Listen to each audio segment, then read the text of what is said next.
یہ ویڈیو ایک عظیم صوفی بزرگ کی حیرت انگیز اور سبق آموز کہانی ہے، جنہوں نے دنیاوی طاقت، دولت اور شاہی حکم کو ٹھکرا کر صرف اللہ کی رضا کو ترجیح دی اور گمنامی کی زندگی کو اختیار کر لیا۔ کہتے ہیں کہ مغل بادشاہ جہانگیر جیسے طاقتور حکمران بھی ان کی روحانیت کے سامنے بے بس نظر آتے تھے۔ شاہ نعمت اللہ، جو ایک صوفی خانوادے سے تعلق رکھتے تھے، انہوں نے بچپن ہی میں دنیاوی امور ترک کر کے اللہ تعالیٰ سے اپنا تعلق قائم کر لیا تھا۔ وہ نمازوں کی پابندی تو کرتے تھے، مگر دل کو تسلی نہ ہوتی تھی۔ ان کی یہ بے چینی ان کو حیدرآباد، دکن لے گئی، جہاں ان کی ملاقات ایک بزرگ حضرت شیخ محمد سے ہوئی۔ اپنے ان کے ہاتھ پر بیعت ہو کر مریدی کا شرف حاصل کیا۔ حضرت شیخ محمد نے ان کی جستجو اور روحانی طلب کو دیکھتے ہوئے انہیں ہدایت فرمائی کہ پہلے علوم ظاہری حاصل کرو، پھر ہمارے پاس آنا۔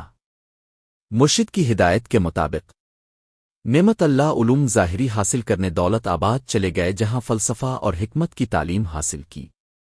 پھر کئی سالوں بعد حیدرآباد، دکن، اپنے پیر و مرشد کی خدمت میں حاضر ہوئے۔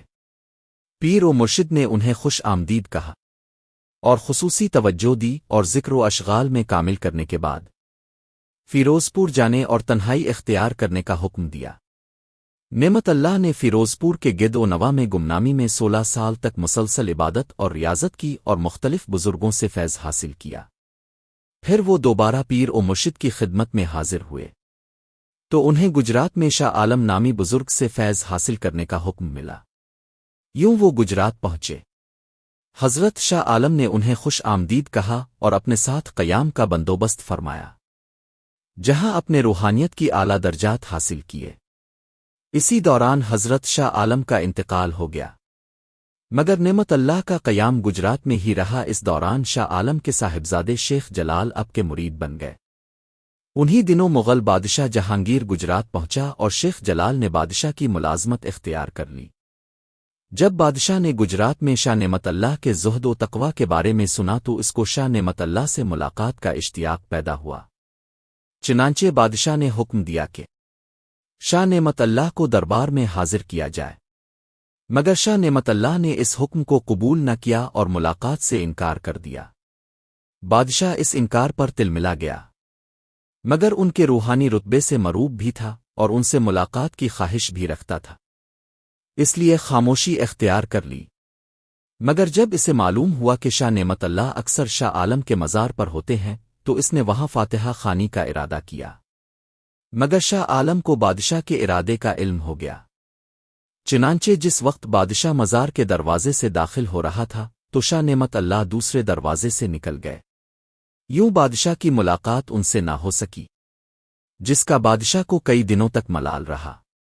بعد ازاں ایک بار جہانگیر نے علماء کو حکم دیا کہ قرآن پاک کا ایسا ترجمہ کیا جائے جس کے حروف قرآن کے حروف کے برابر ہوں۔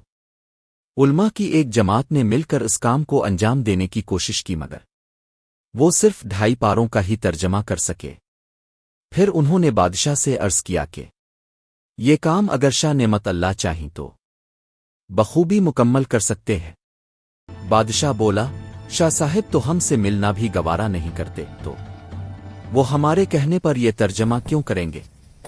اسی دوران ایک امیر نے بادشاہ کو بتایا کہ مقرربان شاہی میں شاہ نعمت اللہ کے ایک مرید بھی ہیں جن کا شاہ صاحب بہت خیال رکھتے ہیں، اگر وہ درخواست کریں تو یہ کام ہو سکتا ہے۔ چنانچہ بادشاہ نے اسی وقت شاہ جلال کو حکم نامہ بھیجا کہ یہ کام کسی طرح بھی شاہ نعمت اللہ سے کروایا جائے۔ شاہ جلال پریشانی کی حالت میں اپنے پیر و مرشد کی خدمت میں حاضر ہوئے اور اس حکم کا ذکر کیا۔ شاہ نعمت اللہ کچھ دیر خاموش رہے، پھر فرمایا، اچھا، اگر اس کام پر تمہاری ملازمت کا انحصار ہے تو میں یہ کام کر دوں گا۔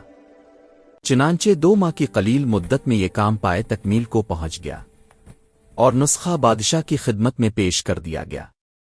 بادشاہ کے حکم پر جب علماء نے حروف شماری کی تو دونوں کو برابر پایا۔ بادشاہ جہانگیر شاہ نعمت اللہ کی اس علمی قابلیت سے بے حد متاثر ہوا اور اس کی ملاقات کی خواہش اور بھی بڑھ گئی۔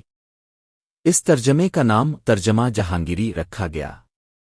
جب جہانگیر کو شاہ نعمت اللہ سے ملاقات کی کوئی صورت سمجھ میں نہ آئی تو اس نے ایک منصوبے کے تحت شاہ جلال کو ان کے منصب سے ہٹا دیا اور ان کی تمام جاگیریں ضبط کر لیں۔ ساتھ ہی یہ حکم جاری کیا کہ اگر تم شاہ نعمت اللہ سے ملاقات کرا دو تو تمہارا منصب اور جاگیریں بحال ہو جائیں گی۔ یہ حکم پا کر شاہ جلال روتے ہوئے اپنے پیر کے پاس پہنچے اور سارا واقعہ بیان کیا۔ شاہ نعمت اللہ نے پروقار انداز میں فرمایا، تم زیادہ ملال نہ کرو۔ اگر تم یہ سمجھتے ہو کہ میری ملاقات کے بغیر بادشاہ کی عنایت تم پر نہیں ہوگی تو فکر نہ کرو، میں کچھ کروں گا۔ ابھی تم تھکے ہوئے ہو، کچھ آرام کرو۔ پھر جب رات کو شاہ جلال سو رہے تھے تو شاہ نعمت اللہ نے شاہ جلال کے نام ایک خط تحریر فرمایا، بیٹے جلال تم مطمئن رہو، تمہارا کام تمہاری خواہش کے مطابق ہو جائے گا اور تم نقصان سے محفوظ رہو گے۔ ہم تم سے ہمیشہ کے لیے رخصت ہو رہے ہیں، اب ملاقات حشر کے دن ہوگی، اس سے پہلے نہیں۔ فقیر نعمت اللہ اور رات ہی کو شاہ نعمت اللہ کسی نامعلوم منزل کی طرف روانہ ہو گئے۔ یہ ایک عجیب بات ہے کہ شاہ نعمت اللہ کے تذکرے تو کتابوں اور روایات میں ہیں، مگر ان کی وفات اور مزار کے بارے میں کوئی معلومات کہیں دستیاب نہیں۔ غالب گمان یہی ہے ان کا وصال فیروزپور کے کسی علاقے میں دوران سفر ہوا ہوگا۔ شاہ جلال کا منصب اور جاگیریں کچھ ہی دنوں بعد بحال ہو گئیں۔ وہ اکثر شاہ نعمت اللہ کو یاد کر کے روتے تھے اور ان کا خط آنکھوں سے لگا لگا کر چومتے تھے۔ نوٹ: یہ واقعہ بنیادی طور پر تاریخی ہے، لیکن اس کی تفصیل ان روایات پر مشتمل ہے جو سینہ بہ سینہ منتقل ہوتی ہے۔ Please like, share and subscribe this video.